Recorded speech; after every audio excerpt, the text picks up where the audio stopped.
It all started when I received a call early one morning. The voice on the other end was frantic, a local dispatcher telling me that a 911 call had been made for my property. Naturally, I was confused. I lived on a large ranch with a serene cabin overlooking a beautiful lake, far from the bustle of city life. Who would be calling the cops here and why? But as I listened further, my confusion deepened.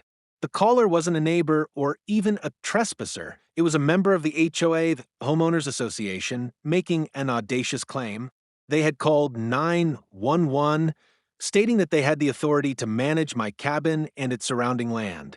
Apparently, someone had sent a complaint about my unauthorized use of the property, and they felt it was necessary to involve law enforcement. At first, I thought it was some kind of misunderstanding, maybe a prank or a mix-up, but I quickly realized it was something much more serious.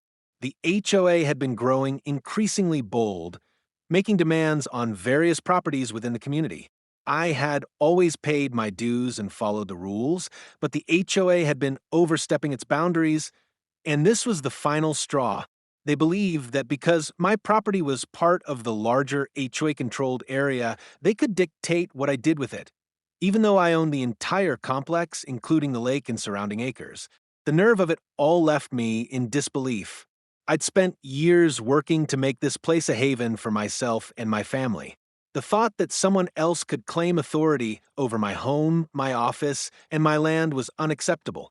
As I made my way to the front of the cabin, I could see the flashing lights of the patrol cars in the distance. My mind raced as I wondered how far this HOA would go to impose their will on me. When the officers arrived, I stepped out to meet them. I explained the situation calmly, but firmly. I owned the entire complex, and the HOA had no legal standing here. The officers, after speaking with the HOA representative who had made the call, quickly understood the misunderstanding. They assured me that there was no cause for concern and that the HOA could not impose any claims on my property without proper legal action. As the officers left, the reality of the situation sank in. It wasn't just a dispute, it was an attempt at intimidation, and I wasn't about to back down.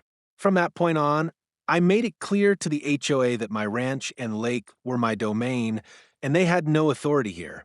It was time to put an end to their overreach once and for all.